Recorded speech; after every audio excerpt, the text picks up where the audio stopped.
He drew a symbol with his own blood and hanged himself minutes later. To this day, no one has been able to understand what it really meant. He had been alone in his cell for months. No fights, no outbursts, no cries for help. Absolute silence. The guards said he was too calm, as if the tranquility hid something ready to explode. That night, without screams, without notes, without drama, he silently tied the sheet and hanged himself. But before that, he drew a symbol on the wall, a simple, incomplete line at first glance. But it would become the center of a mystery that still challenges psychologists, police officers, and scholars. What appeared to be just another suicide within the prison system revealed, in fact, a deadly secret. The security camera in the cell did not show much. Just the exact moment he approached the wall, traced something with his bloodied finger, turned around, and ended his own life. The forensic experts arrived quickly, took notes, followed the protocols. But no one, absolutely no one, could understand the symbol immediately. Some saw a number, others a deformed letter. But there was something strange about that image, something that seemed to have been left intentionally, as if it were a final attempt to tell the truth without using words. And that's where the enigma began to grow. Have you ever felt like that? Like something very important was right in front of you, yet still slipping through your fingers? That was exactly the feeling that overtook the investigators. The symbol became an obsession. Forensic psychologists began analyzing the prisoner's behavior in the weeks leading up to his death. And the deeper they dove into his silence, the more they discovered that he might not have been as calm as everyone thought. Stay with me until the end, because what you are about to discover may surprise you. We are not just talking about a prisoner. We are talking about a man who may have been wrongfully convicted, who may have chosen silence as the only form of protection, and who, in the final moment, decided to communicate in a way that is only now beginning to be deciphered. The symbol, it seems, carries a code, a pattern that has appeared discreetly in other equally mysterious cases. Could it be a coded message? A cry for help? Or a silent accusation that could never be voiced? What is most unsettling is that he left nothing behind besides that. No letter, no final words, just that symbol and a death that seemed on the outside like so many others. But inside, there was so much more. The atmosphere in the prison changed afterward. Some guards reported feelings of regret, others fear. And for the family of the victim of the crime for which he was convicted, the symbol generated a new kind of pain. What if he was saying he was not guilty? In this case, the silence screams, and the symbol. This detail, forgotten in the rush of the report, may be the only key to revealing what really happened that night. It may seem like an exaggeration, but this man's case is being reopened, and it all began with a stroke on the wall, because no one understood at the time. But afterward, everything changed. Now the pressing question is, who was this man? And what was that symbol trying to tell us? No matter how hard they try to file away, forget, or label it as just another case in the system, something in that silence continues to echo. It's not just about him. It's about all those who have been silenced before being heard. And it's at this point that perhaps his story begins to resonate deeper with us. Because deep down, who hasn't felt like they were trying to express themselves and no one was listening? Who hasn't had something important choked down, suffocated, buried under the weight of fear, doubt, or injustice? If this topic resonates with you, leave a comment below about what has touched you so far. It could be a feeling, a theory about the symbol, or even your own experience with silence and judgment. Every comment here helps keep this space alive, human, and filled with genuine exchange. Your voice matters, perhaps more than you realize, and if this type of story provokes you, makes you think and see beyond the obvious, like this video now. It's a simple gesture, but it strengthens the continuity of the channel and shows the algorithm that this kind of content needs to reach more people. And of course, if you want to follow other cases like this with depth, respect, and that more attentive outlook that avoids sensationalism, subscribe to the channel. Your participation here is what makes all this continue to exist. But wait, because the most unsettling part is still to come. As the investigators advanced, something unexpected emerged, something that would connect that symbol to a network of buried stories. And a name no one dared to mention. His name was Rafael Duarte. He was 38 years old. No previous police records, no reports of aggressive behavior, no medical records indicating severe disorders. He was the kind of person who, at first glance, would go unnoticed, just another common face in the crowd. But when he was arrested, accused of a brutal crime, something disconcerting began to draw attention. He simply did not react. Neither denial nor confession. Absolute silence. It was as if he had shut off a part of himself and thrown the key away. During interrogations, police officers tried to provoke some emotion. They pressured, shouted, offered deals. He remained still, eyes fixed, upright posture, as if he were facing a wall and not people. Some said it was arrogance, others thought it was fear, but those who observed him more closely noticed something else. He was protecting something, and it did not seem to be himself. In the preliminary psychological report, professionals classified his behavior as non-collaborative due to deep conviction, a polite way of saying he knew more than he let on, but chose silence as a strategy. But it was not the silence of someone hiding guilt. It was the silence of someone who already understood that any word would be used against him. And that changes everything. Because at this point, we enter a territory where trauma and manipulation can shape radical decisions, and where silence ceases to be empty and becomes resistance. The truth hidden behind that impassive gaze might be related to experiences that no one ever asked about. Rafael grew up in an unstable environment, without regular school records, and with long gaps in his social ties. He had temporary jobs, brief contacts, and seemed to avoid any longer-lasting relationships, as if he already knew deep down that one day all of this would be ripped away from him. It is at this point in the journey that psychological clues begin to overlap with criminal evidence. Because some decisions do not come from the present, they are shaped over the years in the shadows of the mind. Because the more Rafael's behavior was analyzed, the stronger became the hypothesis that he was carrying a burden that was not just his, perhaps a silent pact, perhaps an inherited secret. But something inside him screamed, even when his lips said nothing. Comment, the silence speaks, just so I know you're following every detail of this story. The crime happened on a rainy night, in the suburbs of a city forgotten by time. The victim, a local businessman, known for his strictness with debts and distrust of strangers. He was found dead in his own store, with clear signs of struggle and a frozen expression of panic on his face. The security cameras were off, the alarm did not trigger, and there were few fingerprints except for Rafael's on the counter and on the back door handle.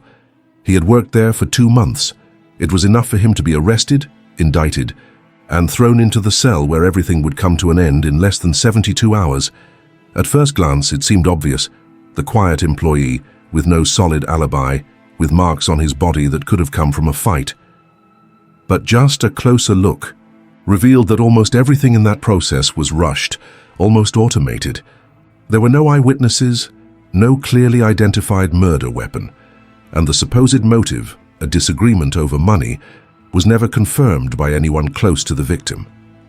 The narrative was built on deductions rather than facts, and those who tried to question that were quickly silenced by the argument of practicality. Someone has to pay for this crime. The trial lasted 2 days. 2. In a case where almost everything was speculation. Rafael remained silent the entire time, which generated even more outrage from public opinion. But is silence the same as confessing? Or was that silence a form of protection? It is at this point that the mindset of those observing needs to change. Because if we insist on looking for easy truths, we risk burying hidden truths along with the wrong victim. The most strange aspect was the behavior of the witnesses. Some gave confusing accounts. Others seemed to have rehearsed too much. One even claimed she saw Rafael leaving the store that night. But later, in a leaked audio, admitted she wasn't sure of the time. And yet the conviction came. The impact of such judicial errors goes far beyond the sentence itself. It transforms the entire chain of decisions into something unstable, fragile, and forces us to confront an uncomfortable question. What if Raphael never committed that crime? Because when you start connecting the dots between the errors of the process, Raphael's behavior, and the symbol left on the wall, a new scenario begins to emerge, darker, more complex, and perhaps closer to the truth than we imagined. His silence was not empty. It was a conscious, almost strategic choice. While many saw this as a sign of coldness or guilt, some forensic psychologists viewed it from a different angle. Silence as a defense. An emotional blockade that does not arise from nowhere, but is built layer by layer throughout a life marked by trauma, loss, or extreme experiences. Raphael not only refused to speak, he seemed to have switched off his right to defend himself, as if accepting guilt were less painful than reliving what really happened. This behavior is known in criminal psychology as a rare yet potent manifestation of judicial selective mutism. Unlike mere staying silent, it involves an emotional disconnection from one's own narrative, as if the individual chooses not to exist in front of a system that, in their view, has already condemned them long before the trial. Raphael seemed to understand that anything he said would be distorted. And this perception, although it may seem extreme, makes sense to someone who has been misinterpreted their entire life.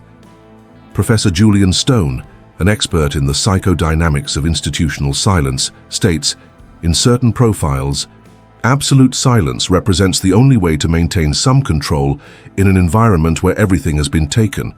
Freedom, dignity, and credibility. This aligns perfectly with what the experts observed. Raphael did not resist, but he also did not give in. He merely remained there, still as if waiting for time to fulfill his sentence, not just in body but in soul. This type of psychological self-sacrifice does not occur in isolation. It is the result of a mindset shaped by years of invisibility, denied listening, and the fear of being misunderstood. The hidden truth he carried, whatever it was, seemed to demand silence as a condition to continue existing. And perhaps this says more about the world around him than about him, because in many cases, the absence of words is a muffled scream, a cry for help that no one learned to hear.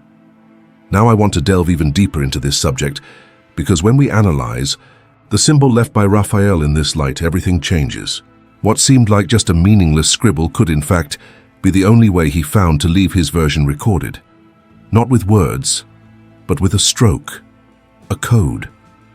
A final effort not to completely disappear from his own story. Comment below.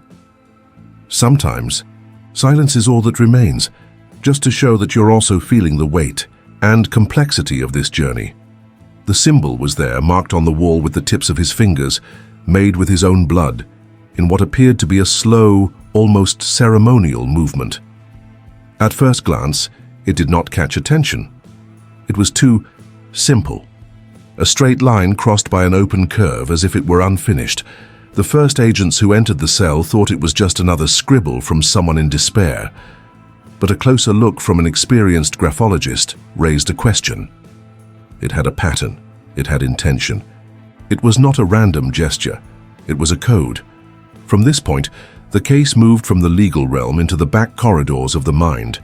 Criminologists began to seek similarities with other symbolic records. Psychologists interpreted the stroke as a representation of rupture, the straight line as the official narrative and the curve as an attempt to escape, a kind of alert. Some visual language specialists suggested it was a primitive form of communication, as if Raphael had tried to condense all of his pain, his decision, and his final truth in that one stroke. And that's where everything began to change. A similar pattern appeared in another archived case years earlier in a maximum security prison. An inmate had drawn something similar on the wall of his cell before dying in the same manner.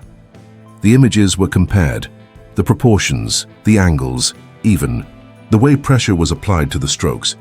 Everything was strikingly similar. This raised a disturbing suspicion. Is there a kind of silent code used by inmates carrying something they cannot say? Or are we facing a type of unconscious manifestation that emerges when the mind reaches an absolute limit? The impact of this generated a wave of internal reviews. Graphologists began to review old records of abandoned cells. Psychiatrists started to consider hypotheses involving the symbolic use of space as the last form of expression. And among so many analyses, one thing became clear. That symbol was at the very least a coded scream. A graphic denunciation where no one else could interrupt. A way to leave something beyond the body, a message. Because when we connect this symbol with the case data, with the psychological profile and with the unresolved gaps, what emerges is not just a doubt. It is a revelation that can change everything about what we thought we knew. The possibility that this symbol is not an isolated act, but part of something larger, began to trouble the more attentive investigators. Instead of a desperate gesture, what if it was an attempt at communication? Not with the system, but with a specific someone or with all of us. The idea seemed improbable at first, until a criminologist found records of 3 other inmates in different states who left similar marks before dying. The strokes were not identical, but there was a recurring pattern, always made with their own blood in visible places and composed of minimalist geometric shapes with a breaking point at the end. This is no coincidence. This is language. What is most intriguing is that none of these inmates knew each other. Separated lives, distinct contexts, but all carried the same psychological profile. Silent men, considered difficult for not reacting in the expected way. And in all cases, the convictions had holes, contradictions, fragile testimonies, pieces that didn't fit. This raised a hypothesis as disturbing as it is fascinating. What if these symbols are, in fact, a form of resistance? A code left by those who realized they would not be heard and then decided to be seen. This theory drew scholars from various fields. Visual anthropologists began to examine ancient prison graphics, searching for similar traces in farewell or protest rituals. Neurolinguists suggested that, when faced with an extreme state of helplessness, the brain may resort to symbolic forms as the only means of expression. And perhaps most importantly, psychiatrists began to advocate the idea that these strokes did not represent surrender, but rather an alert. The final warning that something was wrong there, something that needed to be read by anyone willing to truly listen. This is where the mentality shifts. What was once seen as an act of self-destruction may now be interpreted as an attempt at transformation, to leave a trace. A hidden message, yes, but not to confuse, to reveal. There was no disguise in the stroke, there was surrender. Perhaps Raphael knew there was no escape anymore, but still decided to use his last conscious moment to warn. And that in itself changes everything. Because when this pattern begins to repeat, we are no longer talking about individual tragedies. We are confronted with a system that may be burying, along with the bodies, stories that were never fully told. Months after Raphael's death, during the dismantling of a decommissioned wing of the prison, an officer found a small notebook, wrapped in plastic, hidden inside a crack in the cell wall. The notebook was partially damaged by moisture, but some pages survived. They were fragments of something between a diary, a confession, and a code. There was no name on the cover, nor precisely marked dates, but the content was impossible to ignore. The notes had a strange pattern, sentences that seemed to start in the middle, thoughts broken by strokes, and in some passages, symbols similar to what was left on the wall, drawn alongside words like, "they know," "it wasn't," "meant for me, and if I speak others fall too." This completely changed the course of the investigation. Until then, everything seemed to revolve around silence, but now there were words. Few, fragmented, but alive. Words that suggested fear, threat, and perhaps a frustrated attempt to break this cycle of omission. One of the most impactful phrases said, "Nobody listens to those who speak softly. That's why I drew." That silenced the room where the experts were analyzing the material. It was more than symbolic. It was a conscious decision. Raphael did not want to disappear without leaving something. And perhaps he chose the only language that was still within his reach. In addition to the notebook, 2 unfinished letters were found, never sent. One seemed directed to his mother. Although he did not directly call her mother, it was filled with guilt but also with protection. "I'm sorry for this. I vowed I wouldn't repeat history. But it was too late when I realized that what they were plotting wasn't just about me." The other was more direct, sounding like a warning. "His name is in the evidence, but no one wants to see. If you find this letter, it's because I'm already gone. The rest is in the stroke." These revelations shook even the skeptics, because they showed that there was an uninvestigated layer, a hidden truth that perhaps did not interest many. The backrooms of this prison, the connections between staff and certain poorly explained processes, everything began to seem more rotten than imagined. The transformation in the investigator's perspective was clear. From a closed case to a puzzle that demanded more than evidence, it demanded listening, sensitivity, and courage to face what many preferred to leave buried. Now I want to dive even deeper into this issue, because when we piece all of this together, the symbol, the silence, the letters, and the mental patterns, a question emerges that troubles more than any other. What if his death wasn't just an end, but part of something that still continues? Write in the comments. He tried to warn, just so I know you're also connecting the dots of this story. Even with the passing of years, the case of Rafael Duarte has never been forgotten. He has become a kind of modern enigma, one of those stories that leave the news and begin circulating in classrooms, coffee tables, and online forums that, with each new theory, attempt to stitch a loose thread of this hidden truth. In psychology and criminology universities, his profile has been the subject of more than a dozen theses. Some analyze the behavioral patterns of silent defendants. Others dive into the ethical implications of convictions based on a lack of reaction. But all, without exception, stumble upon the same point: the symbol.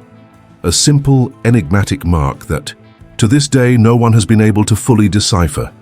In 2019, a study published by an independent forensic psychology institute used Rafael's case as an example of silent post-traumatic communication.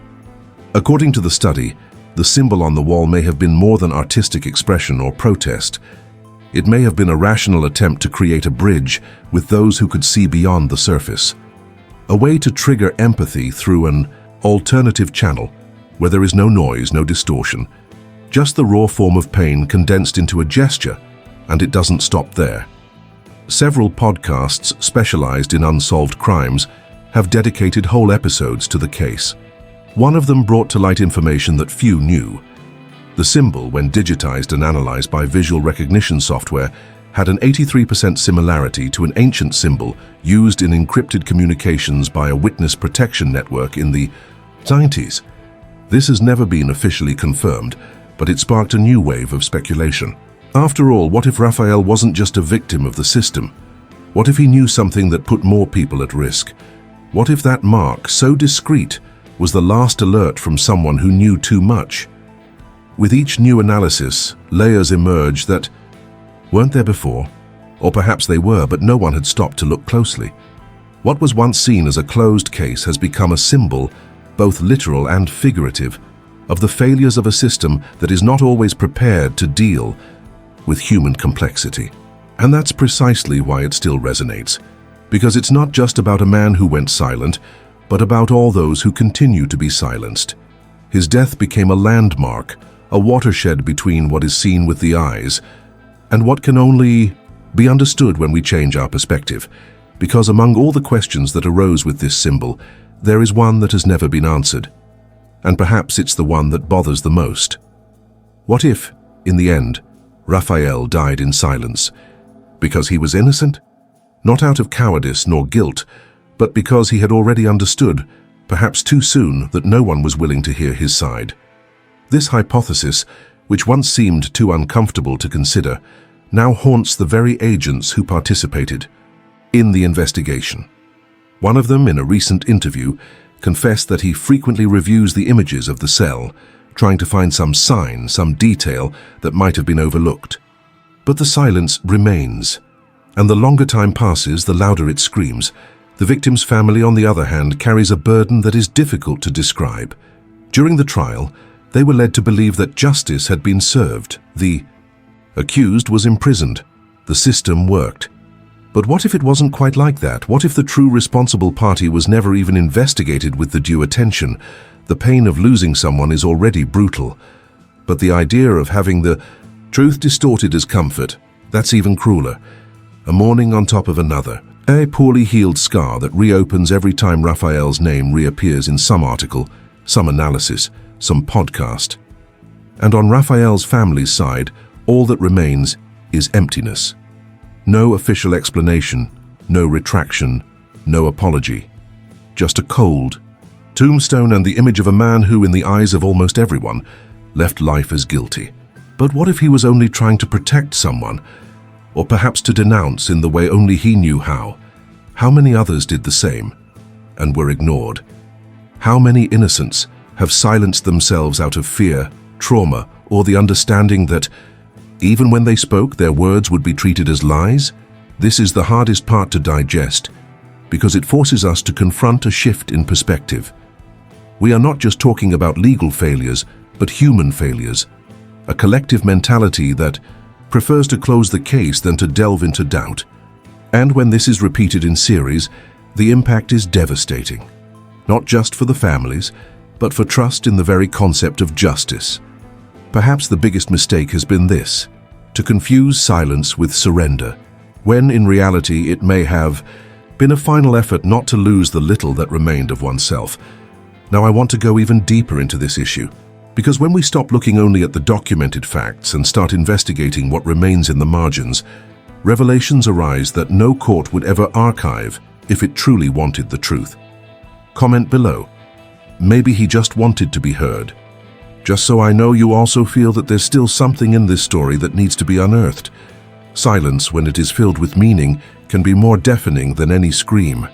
Because it doesn't disappear, it lingers, echoes in the space, in memory, in the unanswered questions. And Raphael's silence remains there, drawn on that wall, in the traces of dry paint, in the fragments of broken phrases, in the glances that diverted at the moment when it perhaps mattered most to maintain contact. We tend to think that silence is absence, but sometimes it is excess. Excess of fear, of pain, of suffocated truths, an accumulation so intense that the only way to exist is not to say. Looking back, it's hard not to wonder, how many voices have we ignored just because they don't use the tone we expect? How many stories do we judge poorly told when, in fact, they were just poorly listened to? There is a type of listening that doesn't depend on sound. It depends on presence, on sensitivity, on a willingness to read what's between the lines, in the contained gesture, in the symbol left as a silent inheritance. Perhaps we need to relearn how to perceive.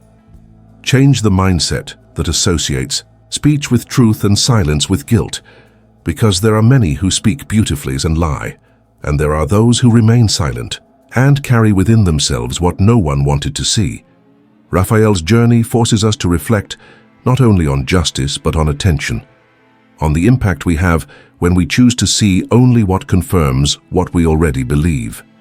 The backstage of this story is not just in the documents, in the cell images, in the reports. It's in how we deal with the unspoken, with discomfort, with the truth that slips through the cracks. Perhaps the largest legacy this case leaves is not an answer, but a question. And if this happens again, if another symbol appears, if another silence occupies the space, if another encrypted message is left, would we know how to decipher it? Because understanding what silence tries to tell us may be the only real way to prevent new voices from being silenced before they even attempt to speak. If you've made it this far, it's because something in this story truly touched you. And if this content made sense to you, if it made you think, feel, or even see silence in a different way, then it's worth continuing this journey with us. Subscribe to the channel so you don't miss the upcoming content. We are always bringing reflections that go beyond the obvious, with stories that deserve to be told with respect, depth, and soul. Leave a comment below with the phrase, "I'm with you until the end," just so I know you stayed until the last line, until the last stroke. And if you can leave a like, that really helps keep this conversation alive, spreading this type of content to those who also need to hear what is often overlooked. There's a complete playlist with other stories you can watch. Now, if you want to check the story of someone who never asked for help, but whose gaze said something, then check out this other video, because the next story might completely change the way you perceive silence.